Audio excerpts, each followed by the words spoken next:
Chapter 11. 6 months later, JJ spent more time at work and less time at home.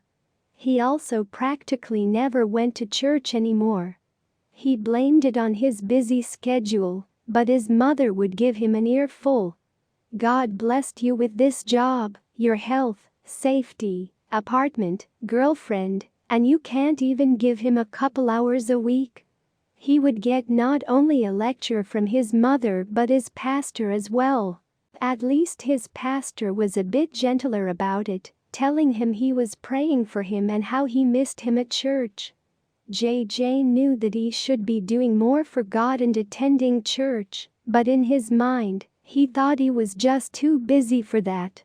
Of course, he still loved God and prayed when he could, but the devotion and strong faith was slowly slipping away. The stuff JJ seen while on duty and his thoughts on humanity was waning. Most time he not only pushed God aside, but his non-police friends, Mom and Becky aside. They just didn't understand. The world and job were changing him. He began to curse and drink more often. JJ was far from the same person. The job and the world had changed him, but he did still hang on to some of the moral compass that his parents instilled into him. At times it was tested, and he failed. He was no saint, but his mother nor his church stopped praying for JJ. "Ma'am, we are not going to go in there and carrying you out," JJ yells as he stands with his brother on the side the road. In front of them a heavy-set woman is on top of the half-submerged car. The rest of the car under the mud and dirty water of the swamp. "Please. I can't swim," the hefty woman cried out. JJ looked at Sean and Sean at him. "There is no way I'm going in there and carrying her out," JJ told his younger brother. "Ma'am, you just going to have to wait till the tow truck comes to pull you out then," Sean yelled back as politely as he could, both the men trying not to laugh. Being the jockesters they were, this was very difficult. "Excuse me? Are you saying I'm fat?" the woman yelled when she noticed them laughing. "He means you in the car. The water is only 4 feet deep, ma'am. If you don't want to walk out, then stay where you are, and the tow truck will pull you and the car out." Sean couldn't hold it in anymore and walked behind JJ laughing. JJ couldn't help but smile. "Sean, stop. Shut up." He looked back at him. "Me? You're laughing too." Sean put his hand over his mouth. "Let me call and see how far out he is, ma'am," JJ spoke up to the pissed-off woman. JJ then turned and walked to his patrol car followed by Sean. "Why am I always getting dragged into your calls?" JJ asked with a brow lifted. "Oh, you cannot say this is not funny as hell?" Sean gave his brother a playful grin. "I swear you act like Barney." JJ sighed. "The dinosaur?" Sean asked with a serious and confused look. JJ meant the cop off the Andy Griffith Show. "Yeah, the dinosaur," JJ spoke sarcastically. The German shepherd inside JJ's car started to bark and paw at the window. "Shut up, Sasquatch." JJ hit the back of the patrol car to try and make his canine calm down. "Does she really think we can carry her out of that?" Sean asked, scratching his dirty blonde hair looking over at her. JJ glanced back at the car and then down at his cell phone. "I'm not breaking my back. This duty belt weighs a ton as it is, plus her and that swamp mud." "Ha. She better think again," JJ said as he looked for the tow truck number. "I mean really, she has to weigh over 500 pounds. How the heck did she even got on top the car?" Sean watched the woman and lifted a brow. JJ let out a laugh as he held the phone to his ear. "She is almost as big as Susie Q." JJ looked sideways at Sean. "Oh, don't start with that again." JJ finally hung up the phone after no one answered. Oh, I will start. I loved that alligator and Dad went and killed it and made us eat her. He teased me telling me it was chicken at first, and then after I finished eating he told me it was Susie. I cried for like a week, man. JJ tried to hold in the laughter. It isn't funny, man. JJ began to then laugh hysterically. Stop, Sean whined a bit. Hello? Is the man coming or not? The woman yelled at the two laughing idiots. I'm trying to get a hold of him, ma'am. JJ tried to get serious. I loved that alligator. Sean continued, ignoring the woman. Sean, you knew what Dad did to them. Why did you insist on playing with and naming them? JJ asked Sean. Sean just shrugged. Because Mama would not let me get a dog or nothing, so that is all I had, and plus I was 8. The phone rang, and JJ walked to the other side of the car to answer it, while Sean rambled on about his stupid alligator, while the woman still hollered, and the dog barked. JJ was about to lose it, but he kept his cool like he was taught to do. He finished his phone call and walked back around the car. He will be here in 5 minutes. Sean. But before he could continue, the dispatcher came over the radio. She told him of a complaint of stolen keys, and another officer needed backup. JJ perked up and quickly told the dispatcher he was on his way. Are you leaving me here with her? Sean twisted his face in JJ's direction. Yup, you are the purple dinosaur, remember? You two can sing happy songs, plus you owe me. JJ turned and walked to his car's driver door. Owe you for what? Sean turned and watched JJ.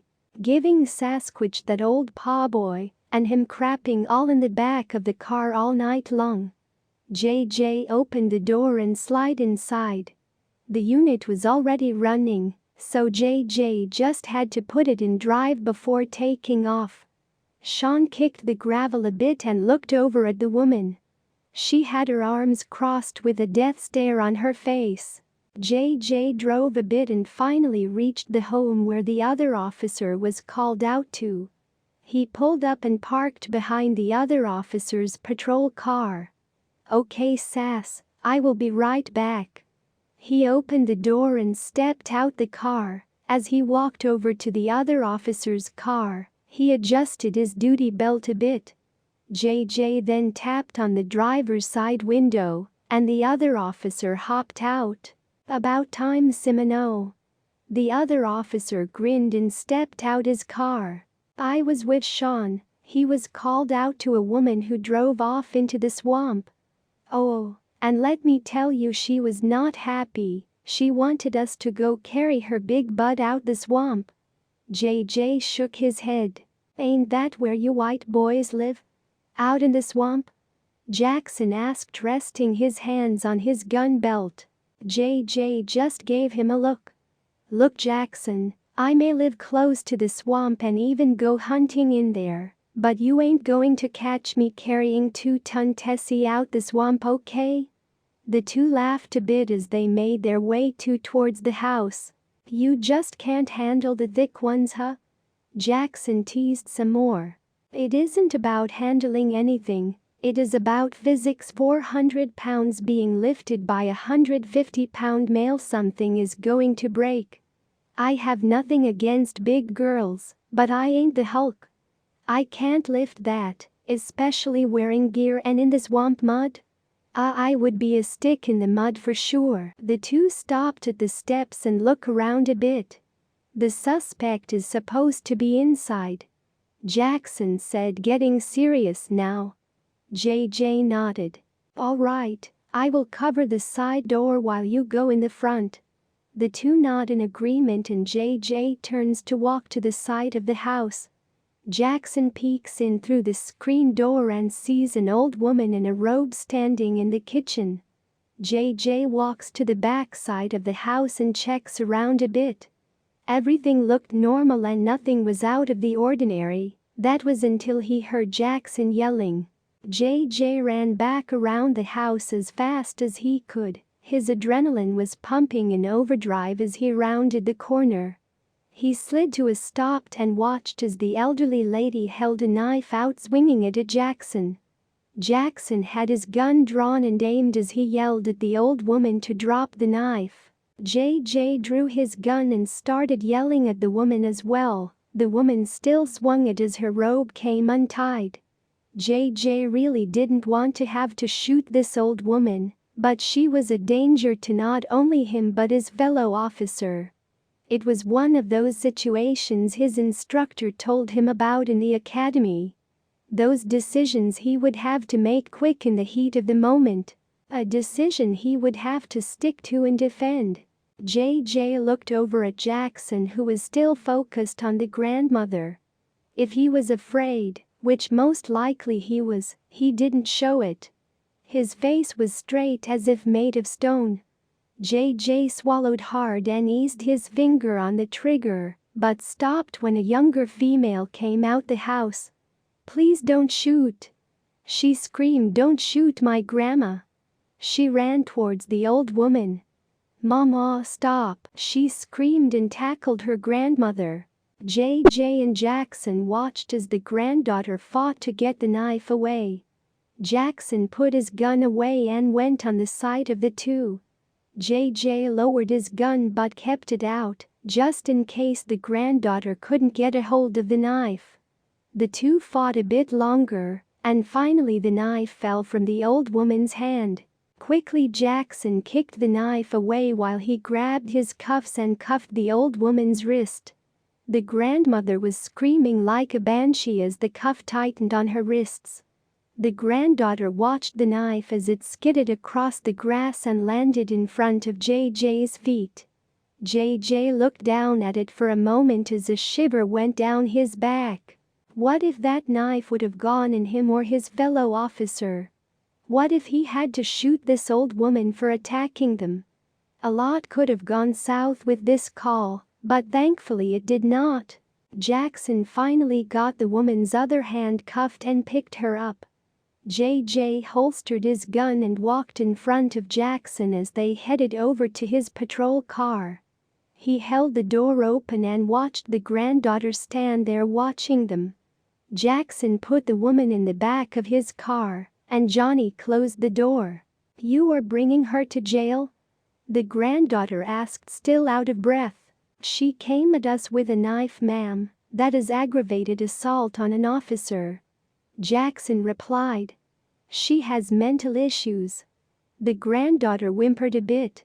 "Well, she will get the help she needs now." JJ tried to put her at ease. "We were called out here about a set of stolen keys. Is there anyone else in the house?" Jackson walked over to the granddaughter. "No, there is no one else here." She looked at both Jackson and Johnny. "May we come inside and have a look?" JJ asked the young woman. She nodded and turned to lead them inside. The two officers went inside and searched, only to find nothing. The whole time JJ thought on how he was about to pull the trigger on that old woman. He knew that would have stuck with him for the rest of his life, even if it was to protect himself or fellow officer. It was taking a life. "All right, JJ, I'm heading back to do the paperwork. It is about quitting time anyways." Jackson could tell the whole thing had got to JJ. "Hey, maybe Sean got that woman out the swamp by now." Jackson tried to lighten the mood. "Maybe he can ask her out." Jackson laughed, and it made JJ crack a smile. "I could only imagine that. But I wouldn't put it past Sean, no." JJ hopped in his car to drive to the office and clock out. JJ drove home and parked. It was a small place on the outside of New Iberia. He walked Sasquatch to the backyard and let him loose as he walked in the house. "Becky?" he called out when he noticed a bag on the table. He walked towards their room where he heard the music blaring and movement. JJ removed his duty belt, along this his uniform shirt and vest. "Becky?" he called out, lifting a brow. Becky came out the room with a bag and froze. She didn't answer him and kept doing what she was doing. "Where are you going?" JJ screamed over the rock music that blared. She grabbed another bag while slinging clothes inside. JJ followed her around the house. She wouldn't look at him. "Becky!" He screamed over the Metallica blaring in the background. He almost tripped of an overturned box as he followed her. She stopped and turned to face him with tears filling her eyes. "I'm sorry, I have to go." She couldn't look him in the eyes. JJ tried so hard not to let his own tears fall. He didn't know exactly why she was leaving. "Becky, I don't understand what is going on." The lump tearing his throat. "I am sorry," she whispered. "What?" Johnny clenched his fist. His heart pumped his furious blood throughout his body. He punched the wall. "Becky! Why are you leaving me? Is there someone else?" He paced the tiny hall, wiping his hand over his 5 o'clock shadow stubble, the drums of the music pounding along with his heart. "I never cheated. And if it is your job, you are never home, and we can't go anywhere without either that dog or Sean." "I'm sorry," she went to speak, but he cut her off. He pointed a finger in her face. "You are not sorry. I gave you everything and anything. Why are you doing this? I told you what I did for a living, and you did not have a problem with it." He had to step back. Becky started to cry and ran into the room packing her stuff. "I swear, Becky, I treated you like a queen, and you do this to me." JJ finally followed her into the room. He screamed. "I'm sorry, okay, She zipped her bags and slung it over her shoulder. He went to speak but was cut off from the motorcycle revving. "Who is that?" He shot out the room and ran down the hall. Becky screamed and ran behind him. "No, Johnny." She tried to catch up with him, but he was already out the door. The biker stepped off his bike and met him in the yard. JJ got in the man's face. Spit and profanity flew everywhere. Finally, JJ took a swing and hit the man in the jaw. The force jolted the man back, causing him to fall. Suddenly the two were on the ground wrestling. JJ could hear Becky screaming at them, but paid her no mind. The biker ripped JJ's shirt off trying to hold him, but JJ was too fast. He pinned him on the ground and pounded his face. Lick after lick in the face, the Cajun unaware of what he was doing. JJ's knuckles bloody from the biker's broken nose, but he kept punching until he heard a crunch noise. He wore himself out with each blow, and finally stopped. JJ held his fist up and turned his head to look at Becky. JJ shook his head in anger before delivering one last blow to the already knocked out man. Out of breath, JJ rose from the ground. "Get him off my lawn!" he screamed at her. "But how?" she whimpered, but he cut her off. "I don't freaking care how you do it. You and Cool Rider need to get heck out of here before I go get my Glock," he yelled, bumping her as he went back in his apartment, cursing the whole way. He was too mad to realize what he just did. His heart was broken, and it seemed his whole world was starting to cave in. Becky cried as she dragged the man to his bike, helping him up. JJ stormed back inside, nearly breaking the door. He stumbled to the sink to wash off the man's blood from his knuckles. The skin was broken and gashed from the biker's teeth. He looked up and seen the man come to and start his bike. JJ stopped scrubbing and watched the two of them ride off. JJ threw the soap and watched it slide into the bloody sink. He leaned against the steel a moment, trying to calm his racing heart. Thoughts raced through his head on what just happened. The anger that caused him to do this was not like him. He was not raised this way, yet he acted out in anger and almost killed a guy. JJ couldn't believe she had done that to him. JJ loved that girl and might have even proposed to her eventually. He finally reached up and turned off the water. Drying his hands, he went to the back door to let Sasquatch in.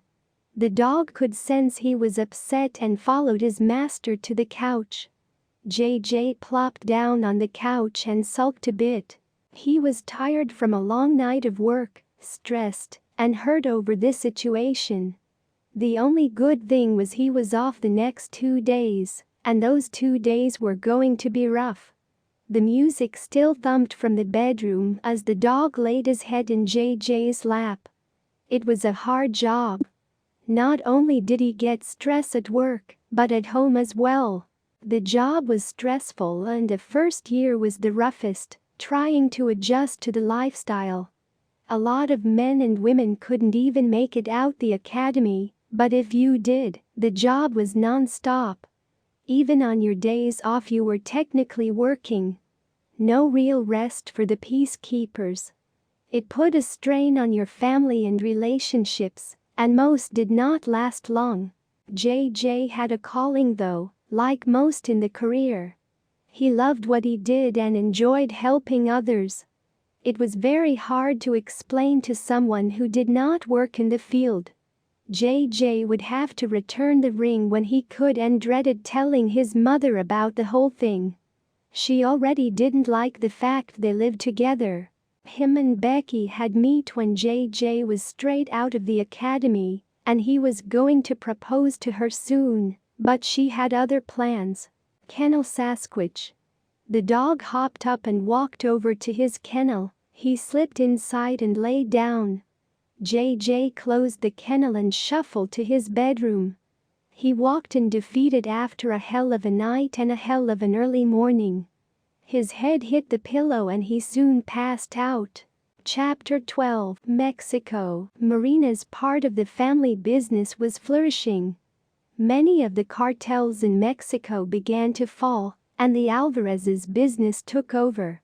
Taking in new recruits and eliminating those who would not pledge allegiance to them.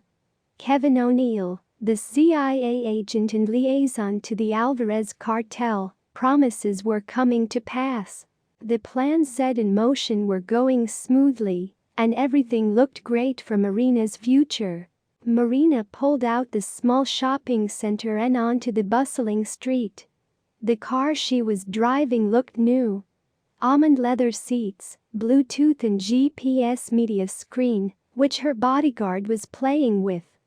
Marina noticed him going through the different screens, and she smacked his hand away.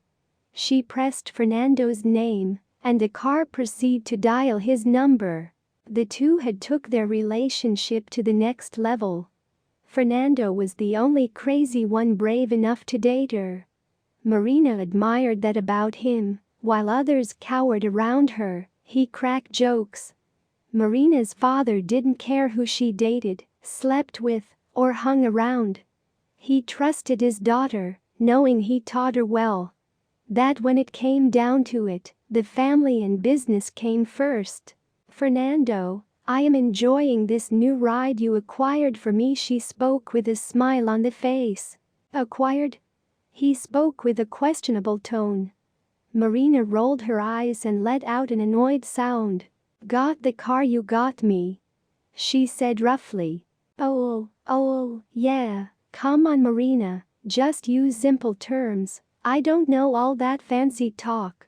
Marina just glared at the screen, unable to speak. Anyways. Annoyingly Marina spoke, trying to change the subject. I normally do not like to drive, but I have been enjoying driving this vehicle. I am on my way to check on some of our drop-off locations, and was wondering if you would like to have dinner later tonight? She asked as she glanced to see her bodyguard watching out the window. Her eyes averted back to the road as she drove. Fernando let out a yawn. Sure, I just need to get some sleep in. I have been up all night running errands and doing digs for my uncle. Digs, Marina knew just what he meant by that. The business meant new and more frequent dead bodies. The gravedicker was being kept busy. "Very well, I will come around 10 tonight to pick you up." Marina stopped at a red light and looked in her rear view as a police car pulled behind her. "Si, señorita." And with that Fernando hung up. Marina kept her eyes on the police behind her as she drummed her fingers on the steering wheel. The light turned green, and she proceeded to lift her foot from the brake to press the gas lightly. As soon as Marina began to move forward, the police light bar light up. "Oh, I know they are not telling me to pull over." She spoke between gnashed teeth in anger. Marina went down the road a bit longer to see if they were trying to pull her over. The car followed behind the white car, almost bumper to bumper.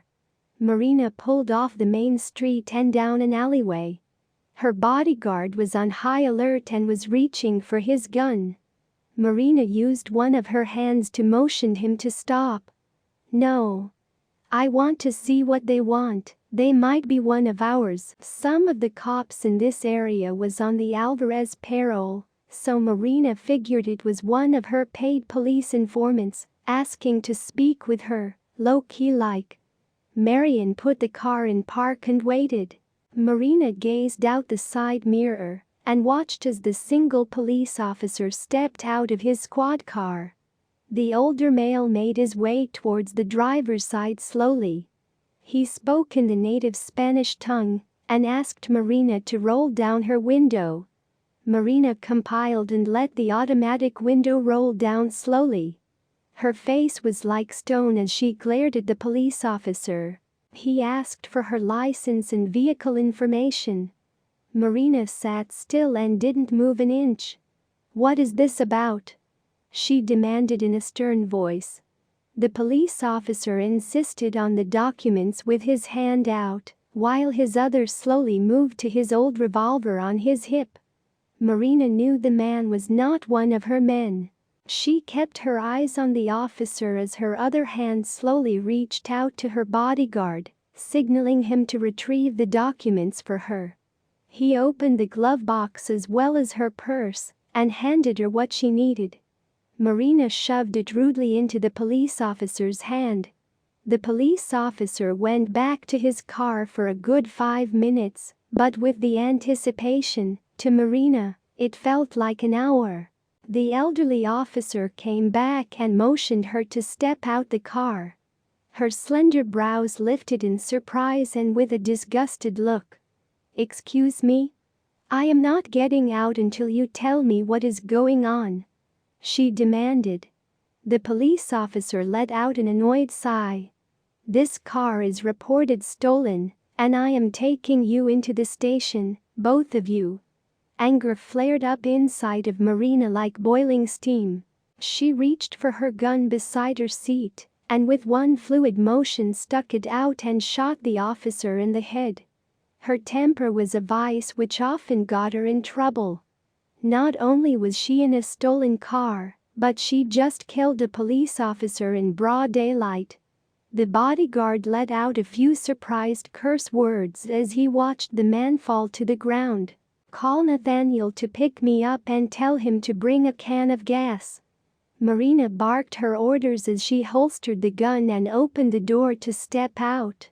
Her heels stepped over the trailing blood as she walked to the squad car.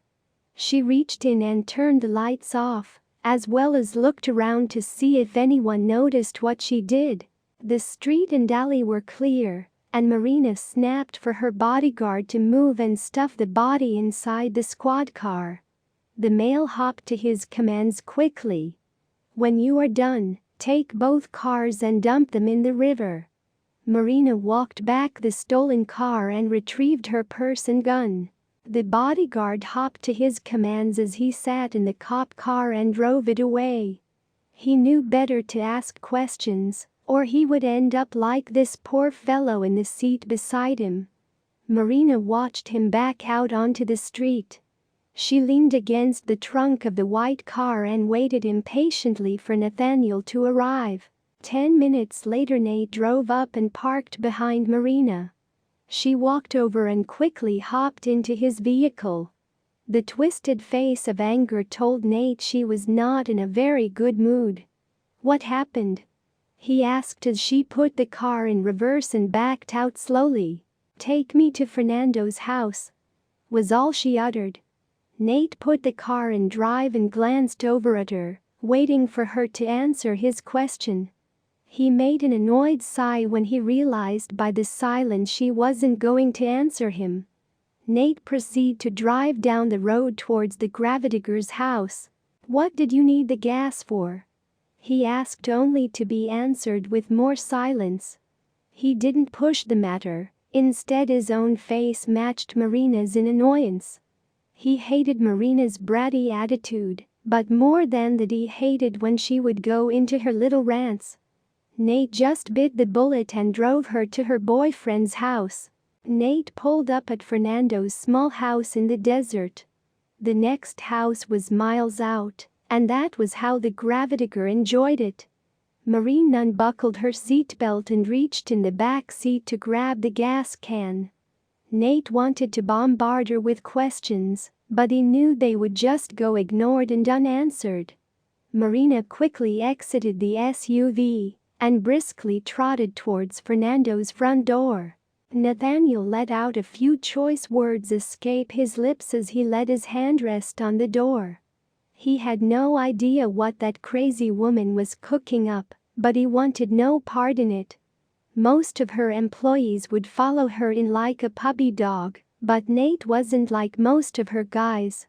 He stated his mind and stood his ground. He questioned things that need to be questioned, and Marina allowed it, only because Nate was her top soldier. Marina knew Nathaniel wasn't one to coddle to her every need or order. He let his head lean against his hand as his leg began to shake with annoyance. Marina flung open the front door and made her way through the male's house, unscrewing the gas can as she walked. The angry Latina let the gas cap fall to the floor as she walked towards his bedroom door. The door flung open as Marina began to toss gas on the bed in face of Fernando. The sleeping male jerked away and gasped from the wet burning sensation. "What the?" He rolled towards the middle of the now soaked bed and tried to wipe his eyes. "You no good." Marina cursed in Spanish and English as she emptied the contents of the can on the bed and floor. "Why are you doing this, Marina?" Fernando yelled in terror and outrage. She tossed the now empty gas can at Fernando's face. He did his best to block the red plastic from hitting his face. "You betrayed me. Giving me a stolen car, then calling it in. Who are you really working for, huh? The other side?" she hissed. He threw the soaked sheets off him and tried to get off the bed, but she blocked him. "What are you talking about? Marina, are you crazy?" His eyes half open from the burning of the liquid. She pointed a finger at him. "You were always shifty, and to come for all this. Your uncle, he told my father that he was beginning to suspect something. How you slacked off and only did certain more important jobs. Are you working for the federals? He caught you laughing with them street cops, you know." She growled in anger. "Why would I work for them? You know how I am. I joke with everyone." "I was clowning them, Marina." But she cut him off. "Then explain how you gave me the idea about the salons, then everything goes well, and suddenly they get raided?" she screamed. "And Lolita? What about her, huh? I saw you gawking." Her hands balled into fist shaking at her sides. "I never cheated on you, Marina." "Fernando. You got a stolen car. I was almost taken by police. Nate had to pick me up," she explained, and her voice strained from the bubble of emotion that formed. "Me. I was almost taken to jail. Do you know what that could have caused?" Fernando tried to apologize, but she yelled at him in Spanish. He finally yelled back at her. "But Marina, I love you," he cried out as the burning gasoline dripped from his skin, making a puddle under in the indentation of the bed from where he was kneeling up. "I know, I love you too, that is why I have to do this." She removed a pack of matches from her pocket and struck them. "No. Marina, what are you doing? Stop. Please don't do this," Fernando cried before letting out a blood-curdling scream as the matches left her hand and hit the soaked sheets. The flames engulfed the bed and him. Love was weakness to her, and she could not afford to be weak. Not when so much was riding on her and her family's business. Marina would not make that mistake again, as the words of her father ran through her head. "You are only as strong as your weakness." Marina left the screaming Fernando burning in his bed and eventually house as she made her way outside towards Nate in the car. Marina went to open the SUV's door, but Nate grabbed her upper arm hard. "What did you just do?" he asked as he added a few more choice words in with the questions. "Are you stupid? He was a higher-up, you can't just kill him without the others' approval." His fingers digging into her leather jacket. She ripped her arm away from him. "Don't you ever touch me again. You do as I say," she yelled. "I won't if it is a stupid command," Nate barked back. "You should have let your father handle this," Nate continued. "I do not need my father to make every decision. I have a say in things. It is my business too. I am an Alvarez and you are just the hired help," she bellowed angrily. "I am not help," he yelled back, and it sort of startled Marina. No one ever yelled back at her. "I am a part of this team, this ridiculous named squad, the Seven Devils. Yes, you might be the boss's daughter and a lead member, but I am not going to let you order me to do stupid or outrageous acts. Especially if it is out of some relationship squabble. I am a hired gun, yes, not here to babysit and serve Her Highness," Nate erupted before walking to the driver's side. He didn't want to say or do something to get his own self killed, but what she just did was stupid. Nate was going to let his opinion be heard. He started the SUV and buckles his seatbelt. Marina looked back at the burning house a moment before getting into the vehicle. Chapter 13, New Iberia, Louisiana. It was around 7 at night, and the sun had sank low behind the horizon as the darkness began to cover the sky. The crickets and a few birds chirped in the distance as the brothers sat in their units. Sasquatch was laying on the back seat of JJ's unit as the brothers were parked under the highway overpass. It had only been a few hours since the two had started their shift, and lucky so far it had been quiet. JJ was very grateful, being as he wasn't at 100% mentally. In this line of work, you needed a clear head to make the right decisions that could mean life or death. Not only did you have to consider your safety or the other officer's safety but the public's as well. "Are you serious? She really left you cause of your job? At least you have a job, man, that is harsh." Sean frowned as he talked to his brother who was in the other unit. JJ's short black hair was left of a mess after he ran a hand through it. "I think there was more to it myself." JJ sat sulking in the driver's seat. "So that is all she said? And then she left? Man, that is brutal. What did Mama say?" Sean asked, wanting to know more. "Yes, that is all she said, and I haven't told Mom yet. I don't feel like getting the whole lecture. I also don't feel like getting dragged to church with them either. You know how those things are an all-day event." JJ smiled a little bit through his pain. "Yeah, I know that for sure. I just don't see how they could do that, man. All day every day at church." Sean shook his head. "Well, like she says, if you could go to those football games all day or the bar all night, you can go to church." JJ tried to mock his mom's voice. This lightened the mood a bit, and the two brothers chuckled. "Sorry, bro." Sean felt bad for his brother.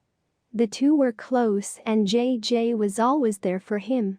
Sean's radio went off before he could say anything else to cheer up his brother. "We have a suspicious person, come on, let's go." Sean put his car in drive and made his way onto the highway. JJ sighed and did the same, following his brother out to the call. The two brothers drove a short way to the trailer park where the call came out of. They pulled into the one driveway and exited their units. JJ left the dog inside, who was barking and yelping up a storm. Sean called into the dispatcher to let her know they arrived at the location of the call. Just as JJ was about to say something to his brother, a loud bang of a metal and glass door hitting the side of the trailer rang out. The two spun around on their heels to see the horrible sight. A naked woman in her mid-40s came running out screaming. She was obviously out her mind and on drugs due to her behavior and appearance. Her skin sagged a bit off her emaciated body as her belly stuck out. "Starving Marvin!" JJ screamed as the two took off after her. The woman screamed and tried to run away from them, her sagging breast flopping about as she screamed like a squawking bird. Sean's face squinted in disgust. "Oh man," he whined as he joined his brother in chasing her. The smell hit the two as they got closer, and JJ almost threw up in his mouth. Sean let out a gagging noise as he cut her off from running into the road. A few other residents came out to watch the two officers chase down the naked woman. "Come on, lady," JJ grunted as he tackled her from behind. He held his breath as he tried to wrestle to cuff her. "Sean!" JJ screamed for his brother to help. Sean finally manned up and jumped on the woman to help his brother. She was intensely strong due to the drugs running through her system, so the struggle went on for a couple more minutes. Those couple minutes felt like a lifetime due to the pungent smell of the woman. The two finally were able to cuff her and bring up to her feet. One of the residents of the trailer park brought out a blanket and helped JJ cover the woman up. "She has to go in your car, Sean." JJ spoke out of breath. "What? No." Sean began to complain. 1. I have the dog in my car. 2. I'm the older brother. JJ tried not to laugh at Sean's reactions. The woman was mumbling gibberish as JJ walked her to Sean's car. "Oh man, I will never get this smell out my car." Sean complained quietly to his brother, trying not to let the others hear him. "That is what the prisoners are for." JJ grins as he let her arm go to open Sean's back door. The woman saw her opportunity and took it. She broke away from them again, yelling and screaming at the top of her lungs. "Oh, come on!" JJ and Sean both yelled at the same time. "I swear I will have to bath and hand sanitizer after this," JJ complained as he and his brother ran after the woman again. "I swear I'm going to use that police line tape to hogtie her and throw her in my trunk," Sean growled as he was right on her heels. The chase went on for a few more minutes before they finally grabbed her. JJ carried her by the arms as Sean picked up her feet, and the two made the long, foul-smelling journey back to Sean's car. The day, or night in this case, was just getting started as the brothers ran about the town taking calls. Nighttime was always the busiest shift, but JJ didn't mind. It helped the time pass quickly. The past few years had begun to show on his face and attitude. He was still a clown, making jokes and whatnot, but he wasn't as reckless. His brother Sean was a different story. JJ thought being on this job would straighten him out, but he was still silly old Sean. No matter the mistakes his brother made, JJ was always there to help and teach him. The brothers were close and had always been. Yes, they would fight at times, sometimes it would turn into fist fights, but they always forgave each other. The Simoneaux brothers were inseparable and everyone knew that. The job started to bleed into JJ's personal life, and with most cops it was normal. He was always on duty even when off. Sitting with his back to the wall in restaurants, carrying his gun with him everywhere, and always profiling people. He was also single now. Ever since Becky left, JJ didn't want to risk another relationship. JJ's comings and goings were put on the back burner as the job took over. JJ was striving to move up to sergeant position on his shift, and the constant training of Sasquatch took over everything. Sleeping, eating and working was his life now, and the stress was starting to get to him. He started distancing himself from his mother and the rest of his family, except for Sean. That was only due to them working together. Protecting and serving his community and people were hard. Most the citizens out there on the streets hated your guts, but were the first ones to call you when they were in trouble. It was a bit backwards, yes, but his call to aid people looked past how they treated him. Chapter 14, Mexico. The bloody path Marina and her family carved started to bleed overseas just as they planned. With the aid from the secret parts of the US CIA, the Alvarez family along with a few select families worldwide would join this cause. It was a single tight network of criminals worldwide. It began in Mexico, then Africa and then next was Russian. The CIA wanted to make sure the plane worked before trying the same technique in the United States. A lot fell on Kevin's shoulders as the plan was placed in his hands to carry out. If he failed, it meant death.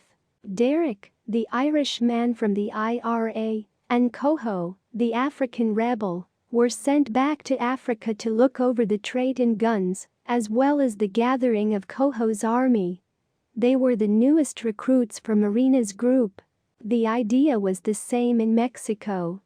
Take out all the other rebels, drug dealers, and criminal kingpins, and combine the remaining into one huge network. Control was key.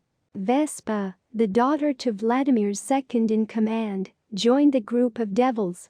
Marina didn't care for her too much, being she was always flirty and loose with the other men. She was an excellent assassin, but the way she carried herself was a bit trashy. Marina also didn't enjoy the fact Vespa was always trying to come into the meetings to be all over Nate. Vespa, Marina bellowed from the other end of the room. The angry Latino finally caught the Ukrainian woman's attention. "Yes, Marina?" She placed a fake smile as she turned to face her boss. "How did the transfer go?" Marina asked as Vespa took a seat at the long table. "The Japanese are a no-go. Aiko is dead." Aiko was one of Marina's devils, who would eventually run the Japan part of the business. Marina let out an aggravated sigh and pinched the bridge of her nose. Vespa continued to try and talk to Nate, who was sitting beside her. "You are just now telling me this?" Marina slammed her hands down on the table to obtain Vespa's attention once more. Vespa was silent as she glared at her boss. "Do you know how important it is to have everyone on board and towards the same goal? Do you know how important Aiko was, and the Japanese involvement with use is?" Marina cursed a bit in Spanish. "I need you to go with Derek and Coho in Africa to make sure things go well there.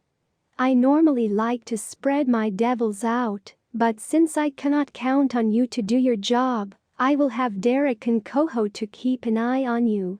Vespa knew it was pointless to argue. The only one who ever really argued with Marina was Nate. They all knew Nate was Marina's soft spot, cause if anyone else would talk to her as Nate did sometimes, she would have them killed, or she would kill them in a horrific way. Vespa rolled her eyes and stood up from her chair. The Ukrainian gave Marina one last look before storming out the conference room. "Well, that went well," Nate added sarcastically as he kept his normal grumpy look chiseled on his face. "Anything to add, Nathaniel?"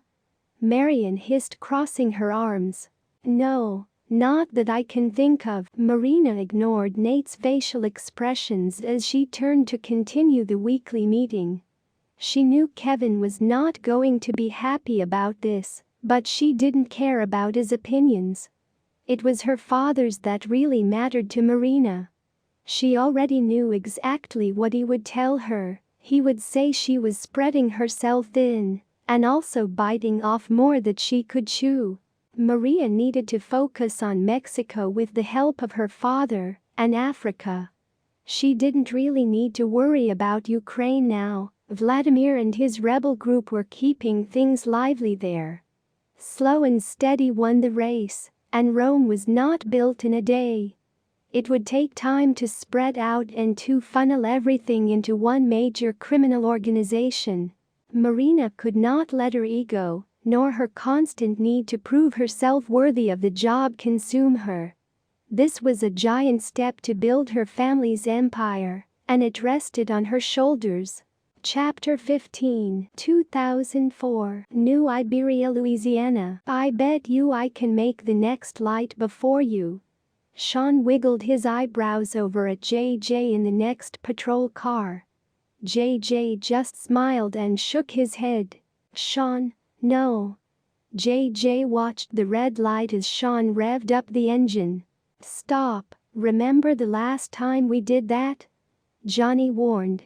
"Yes. We both got written up, and then you put that possum in my car to get back at me." JJ covered his mouth, trying to not let Sean see him laugh. "It wasn't funny. I had to get the prisoners at the jail to clean out all that poo." Sean made an annoyed face. "That wasn't the worst thing the prisoners had to clean out of these cars." JJ rolled his eyes at his brother. "Besides, it was to get you back for putting pepper spray on my door handle." JJ glared at Sean as Sean started to laugh. "You couldn't prove it was me." Sean yelled and peeled out at the green light. JJ just shook his head and took off after him. Luckily it was past midnight, and most of New Iberia was quiet. JJ tailed his brother, singing along to the classic rock channel. Sean weaved in and out of the lines, acting stupid, and JJ had to flash his lights to signal him to stop it. Sean was going to get in major trouble if anyone was to see and report him doing that. It wouldn't be the first time Sean had been written up for that. The dispatcher came over the radio, and JJ had to turn down the Rolling Stones that was blaring. 510, be en route to North Hopkins, a possible squatter in an abandoned residence. JJ answered the dispatcher back and turned around. Of course Sean had to do a 360 in the middle of the street. JJ watched him out the rearview mirror and curse under his breath. Sean was going to get them in trouble if he didn't stop with his horseplay.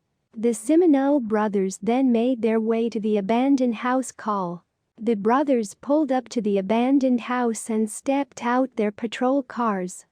The grass in front of the home was almost as tall as the home itself. They could make out a couple of broken windows, as well as holes in the roof where nature had started taking over. JJ's partner was barking and trying his best to get out of the back of JJ's patrol car. JJ and Sean both took out their flashlights and carefully made their way to the house's door. The brothers had to step over trash as well as push the tall grass aside to be able to reach the door. JJ tapped on the door a little with the butt of his flashlight before slowly turning the knob. He pushed open the door as much as I could go before stepping inside. Every step they took, a crunching noise could be heard. The brothers found it a bit odd. The noise didn't sound like leaves or trash but something else. To their horror, it was something else. The brothers looked at each other and then down at their feet. The floor along with their feet and part of their calf was covered in tiny roaches. Sean yelped and started running around to get them off him. JJ shook his legs and did a little dance to get the bugs off his pants. Dude, this is so disgusting. Sean ran around a bit, still trying to get the remaining bugs off him. A loud thump could be heard from the back of the home, and JJ shushed Sean. He then pointed to the back of where he heard the noise come from. Sean frozen with his one foot in the air, still trying to swat the bugs off him. JJ took his gun out his holster and made his way towards the noise, ignoring the bugs now. Sean put his leg down and walked behind his older brother holding his flashlight in the same direction. A couple bugs fell on their heads, but they couldn't freak out. They needed to find out what the noise was. The two quickly rounded the corner of the hall to see a man sticking halfway out the window. JJ holstered his gun and ran over to grab the man's legs. "I'll go around to the other side," Sean yelled and ran out the room. The homeless man cursed and kicked like crazy trying to escape JJ's grip. He even turned a bit and started swinging at JJ through the broken part of the window. JJ grabbed his pepper spray. "Stop fighting or I'm going to spray you," JJ commanded, but the man didn't listen nor care. JJ let go of one of his legs and took out his pepper spray. He let the man have it with a steady stream of the peppered liquid that would give Tabasco sauce a run for its money. The man screamed in pain and fell out the window on top of Sean, who only just arrived on the other side. JJ peeked out to see Sean and the homeless man wrestle around a bit. He couldn't go through the window like the homeless man because of his duty belt, so he would have to run out and around like Sean. "Hold on, Sean. I'm coming around." JJ quickly ran out the room and soon out the house. He made his way behind the house, trekking through the high grass. JJ's main concern was for his brother. His heart pounded as he could hear Sean and the homeless man scuffle. He finally cleared a little bit of the brush to see the homeless man break free from Sean's grasp. "Stop!" Sean screamed and pulled out his taser. JJ screamed for Sean to stop, but it was too late. In the chaos, Sean didn't hear JJ and tasered the homeless man as he tried to run away. The barbs hit the man in the side and sparked the pepper spray that was on him from JJ spraying him. Flames sparked up and set the man on fire. JJ jumped on the man and tried to help put out the fire. Sean got up and watched the two for a moment. JJ was successful in getting the flames out and cuffed the man. He then stood up and glared at Sean. "I'm not doing the paperwork." Sean ran off to his car. "Sean, get your butt back here." JJ was beyond pissed. JJ quickly radioed his dispatcher to send out an ambulance to their location. The ambulance finally came out to their location to take the man away. Sean was sitting in his patrol car sweating bullets. The sweat was not just from the humid Louisiana heat, but from the major mistake Sean made. His palms gripped the steering wheel as JJ walked up to his squad car. "Dude, what were you thinking? You know better, Sean." JJ scolded his brother. "You set that man on fire. Do you know how bad this is? Not just for you but for me as well."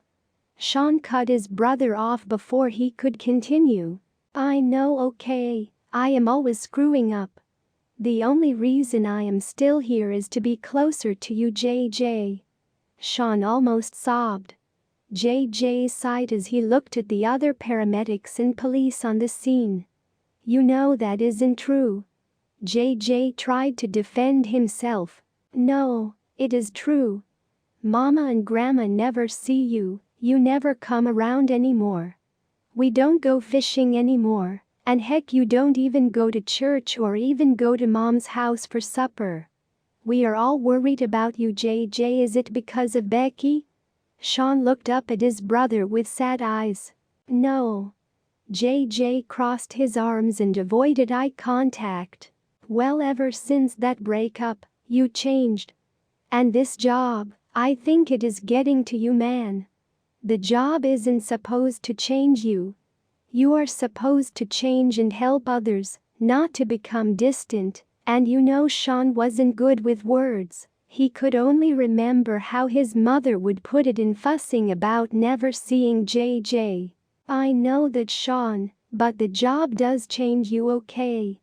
It helped me to grow up, and it is about time you should think about doing the same." JJ spoke furiously as he walked away to his own car.